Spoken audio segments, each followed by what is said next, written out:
कभी आपने ऐसा सुना है कि किसी ने किसी को कोई तोहफा दिया हो और वो तोहफा देकर उसने सरदर्द मोल ले लिया हो? अधिकतर केसेस में नहीं सुना होगा, लेकिन एक केस में आप हमेशा सुनते होंगे। जब किसी घर में 2 बच्चे रहते हैं और एक बच्चे को कोई अच्छी चीज़ मिल जाती है और दूसरे को वो चीज़ नहीं मिल पाती है, तो आरोप लगता है माता-पिता के ऊपर पार्शियलिटी करने का। और इस समय यही आरोप लग रहा है आनंद महिंद्रा जी के ऊपर, जिन्होंने सरफराज को पिछले मैच में डेब्यू करने के बाद उनके पिता को थार गाड़ी गिफ्ट करी थी। अब उसी मैच में ध्रुव जुरैल ने भी मतलब अपनी पारी की शुरुआत करी थी, डेब्यू किया था। हालाँकि राजकोट की फ्लैट पिच के ऊपर सरफराज ने रन तो बनाए, लेकिन जीत का श्रेय दूसरे खिलाड़ियों को मिला। काफ़ी बढ़िया मैच रहा था। लेकिन जब चौथा मैच आया और चौथे मैच पर जो पिच थी, वो थोड़ी-सी ट्रिकी थी। उस पिच की दोनों ही इनिंग्स में सरफराज फेल हो गए। लेकिन उसी पिच पर कारगिल वॉर वेटरन का बेटा ध्रुव जुरैल दिखा गया कि भाई आखिर में मेंटल टफनेस क्या होती है। ना सिर्फ पहली इनिंग में बल्कि दूसरी इनिंग में भी बंदे ने बहुत बढ़िया खेल दिखाया। पहली इनिंग में तो टेल एंडर्स के साथ में बैटिंग करी, जब बैटिंग ऐसा लग रहा था काफी मुश्किल हो चुकी है, तब बढ़िया तेजी से रन भी बनाए और टेल एंडर्स के साथ में बैटिंग भी करी। एक बढ़िया पारी खेली जिससे कि टीम के ऊपर जो लीड थी वो कम से कम हो पाई और चौथी इनिंग में चेज करने के लिए कम से कम स्कोर मिला। और उसके बाद जब चौथी इनिंग में भी भारतीय टीम के ऊपर संकट के बादल मंडरा रहे थे, तब बंदे ने शुभमन गिल के साथ में एक बढ़िया पार्टनरशिप करी और टीम को उस मुश्किल हालात में निकाला। और यही कारण बना कि अब पिछले करीब 22-23 सालों में ये ऐसे पहले विकेटकीपर बल्लेबाज बन गए हैं जिनको कि अपनी डेब्यू सीरीज में ही मैन ऑफ द मैच का खिताब भी मिल गया।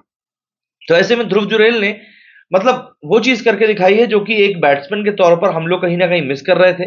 हम लोग मिस कर रहे थे कि जब ऐसी सिचुएशन फंसे तब हमारे जो यंगस्टर्स हैं वो आके परफॉर्म करें।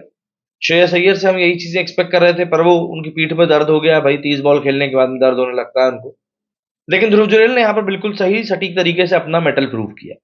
और यही कारण है कि इस समय आनंद महिंद्रा को लोग सोशल मीडिया एप्लीकेशंस पर टारगेट कर रहे हैं। देखिए, आनंद महिंद्रा साहब जो हैं वो ऐसा नहीं है कि उन्होंने पहली बार किया। इससे पहले भी जब भारत की टीम ऑस्ट्रेलिया में जीत कर आई थी, तब भी इन्होंने खिलाड़ियों को थार गाड़ी गिफ्ट करी थी। मोहम्मद सिराज को दी थी, शार्दुल ठाकुर को दी थी, अगर मैं गलत नहीं हूं तो।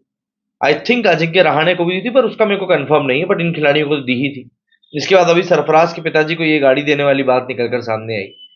ऐसे में अब यही गाड़ी आनंद महिंद्रा जी के लिए गले की फांस बन चुकी है, क्योंकि पब्लिक अब उनको टारगेट कर रही है और बोल रही है कि भैया एक बेहतरीन पीआर स्ट्रेटेजी के साथ चलने वाले सरफराज को तो आपने ऐसे थार गाड़ी गिफ्ट कर दी।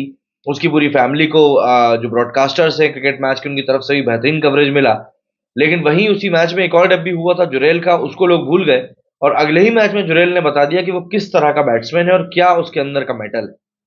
तो ज़ाहिर-सी बात है, उँगलियाँ उठ रही हैं। आनंद महिंद्रा साहब को लोग बोल रहे हैं कि यार या तो वहाँ भी नहीं देनी थी, और दे रहे हो तो फिर इस चीज़ को आप कैसे इग्नोर कर गए। हालाँकि इस चीज़ को एमजी वालों ने भाँपा और उन्होंने बिल्कुल समय रहते ही ऐलान कर दिया एक एमजी गाड़ी गिफ्ट करने का जुरैल को।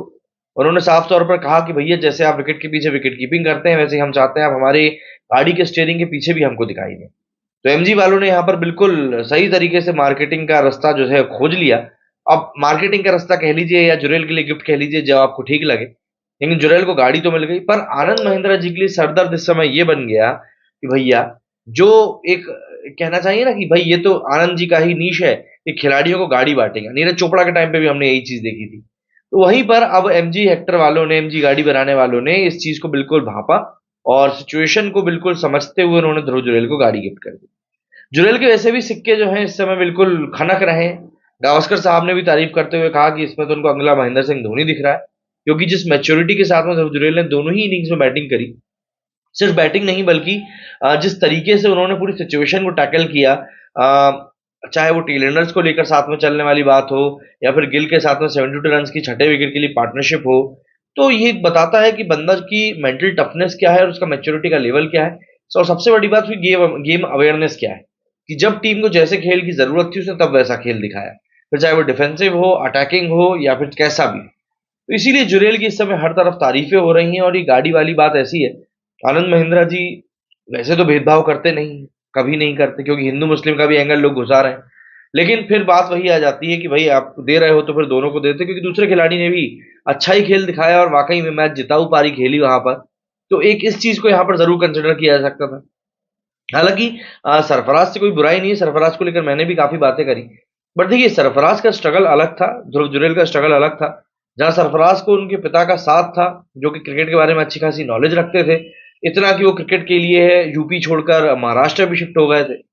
वहीं पर जुरेल का स्ट्रगल अलग था, जो कि अपने घर से 200 किलोमीटर दूर प्रैक्टिस करने के लिए जाया करता था। माता को उनकी गहने गिरवी रखने पड़ गए थे बच्चे को किट दिलाने के लिए। पिता जो थे बच्चे को पढ़ाना चाह रहे थे, वो सपोर्ट नहीं करते थे। तो जुरेल का अपना स्ट्रगल रहा है, सरफराज का अपना स्ट्रगल रहा है। किसी को कम या किसी को ज्यादा आप यहाँ पर एक तराजू में रखकर ना तौल नहीं सकते हैं, सबका अपना अपना रहा है।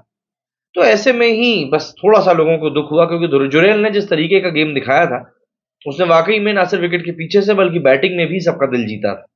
रोहित शर्मा ने भी उनको जमकर तारीफ करी और बताया कि भाई कैसे ये जो यंग खिलाड़ी आ रहे हैं, ये बहुत बढ़िया तरीके से सिचुएशंस को हैंडल कर रहे हैं।